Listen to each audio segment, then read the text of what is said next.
Hi guys, welcome to my very first video. I'm very excited about this.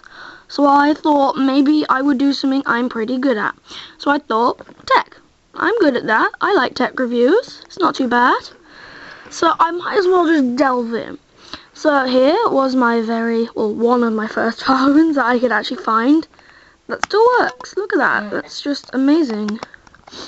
So it's very cool to do this, to be honest. And look, I've got a little Stitch keychain. I was a Disney person then, not anymore. Let's move that aside. Here is one of my most recent phones, Samsung Galaxy Note 1. It may seem pretty old, but it's running KitKat. Good for that. Anyway, here is a little battery. Oops. Related to the phone I'm going to actually review today. It's not just phones I will review, just to try and make that clear. This is the BP6M battery by Nokia. Look at the Nokia shininess. There was always that black bit. Anyway, now what phone used a short fat battery? Clearly not this one. It was this up here. Yep, I still have it. It's without opening it, a Nokia 6288 original phone, which was of course supported by Vodafone at the time. I'm not with Vodafone anymore. We don't get signal at our house, unfortunately, but I'm just gonna, delve right in. So let's have a look at the specs, which are on the box. As you can see, all that stuff there, don't really matter. So here we go. So we have video telephony. I've never heard of it. Doesn't make any sense whatsoever. I'm sorry about the shadow. You probably can't read any of that due to camera, but I will try and get a better camera, and I'm just using the mic on my camera. This isn't how I sound. Anyway, you got 262,144 color display. The 2 megapixel camera, shooting at 1600 by 1200. You got a mini SD card, which, if anybody remembers, they're anything but mini. Compared to a micro SD card though, because micro SD cards are pretty tiny. You'd think mini would be just that tiny bit bigger, but no, it was like 10 times bigger, nearly the size of an SD. It was still kind of thin though. Anyway, it's got built-in MP3 player, and it works with 3G or UMTS. Never heard of that. And it's also got Bluetooth. This is the 2006 phone. Wow. What's the difference? Let's find out. So, as soon as you open it, this lady comes to greet you with her phone. She's like, oh, look, I'm so happy. Anyway, this is designed for Vodafone Live. This wasn't on the original manual. Just pretend that doesn't exist. So, 6288, there's a picture of it. Opened. Lady. Now, just take a look at how thick that is. That is pretty thick. Let's just move this out of the way. That's pretty thick. Look at all that. Telling you in 5 billion languages how to put a battery in the phone. I thought we knew how to do that. Anyway, loads of safety rubbish. There's some pictures. Not too bad. And the original Nokia enhancements. Wow. I don't remember any of this at all. Wow. Anyway, let's put that aside, and the scary lady. Then there's this, the quick start guide, which should be practically the same, to be honest. Yeah, telling us how to put an SD card in and a SIM card. Who doesn't know how to do that? Come on. Why? Why are there 2 manuals? I don't know. Then there's this, the install disk, because back then you could sync this to your computer, but you would need some hefty software if it would come out. There's the bouncy disk. Here it is. It's the Nokia 6288 battery. No, not battery, disk. This would allow you to sync it using software. And my door is open. I could hear stuff. Sorry about that. Here we go. So here's the disk itself. It says it has to run Windows XP and Windows 2000. This just proves how old this is. Windows 2000. let's put that back and never speak of it again. So that was interesting for the time. Then here's the actual glory of the box. Here's the actual phone. We'll get into that later.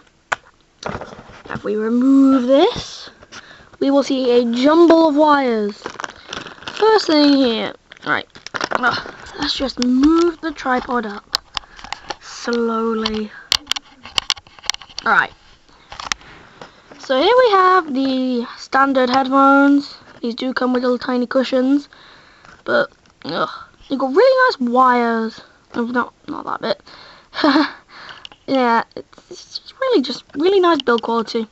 So on this bit, it's got a volume rocker, which is kind of nice actually. It's got like this middle hump, which I don't really like. And you've got this single press button with a mic. So you could use this for calling in the car maybe. Anyway, that was nice, but I had one problem with this. You can't charge it while syncing. This cable would simply go in like, wrong way. Let's hope I get this in the right way. No, I had it right the first time. Nope, doesn't want to go in. It doesn't want to go in. But still, you could simply do that and it would sync easily. But you can't charge at the same time. It doesn't take power, which is why it has this tiny little hole here, just there, which you use this with. Although, yeah, this is a really tiny power cable. Look how tiny that tip is. And that would go in just like that. See? There we go. So this was pretty standard, pretty, you know, normal for the time. It has the Nokia logo. This power supply was used a lot. So, got a tiny bag. The ear cushions, which I haven't put on at all. If they want to come out, I'm not even going to bother. And then here's the joy of the mini SD card. It's lovely. Still rubbish. Look at that, 512 megabytes for something barely smaller than an SD card. And plus it's kind of thick. And that will go into the side here. So, let's actually take a look at this then. Well, here's the phone itself. As you can see, it is a slider, which is really nice. I have a custom skin on it, which is also very nice. So, actually, first of all, I'm just going to open this, just show you. So, here's a SIM card tray. Ow. Yeah, standard Vodafone, doesn't work, expired years ago. You just plop that in there and you close it with the metal tray. Then you would put this in, okay? Pretty simple. Slide. Then, on the side here, you see a little tray thingy. You just remove that and put this in like that. So I can see the hole. If I can get it in. There we go. SD card in. Because you couldn't take pictures without an SD card, which kind of sucks. Surely things like this should have inbuilt, you know, onboard memory. But I'm not really one to complain. Things like this, I mean, this even came with a memory card in the back. So yeah, you can see some of the major things here. This camera is 2 megapixels with a mirror and flash. As you can see, it's close to VGA, although the VGA camera here is front facing. You can do video calling. So that's pretty cool. Anyway, hopefully I charge this so we can actually show you. Come on, camera, pick it up. It's a bit bright, but I can't really adjust very much. So as you can see, there's the green screen. If we flip it up, you can see the light up keyboard. It works okay. So let's actually get into the system. Right. So as you can see, you've got the standard menu. To be honest, it's not too interesting, but I hope this was resourceful, I guess. Not really. Not too many people would have this, but I hope I did well for a first video, and, well, goodbye.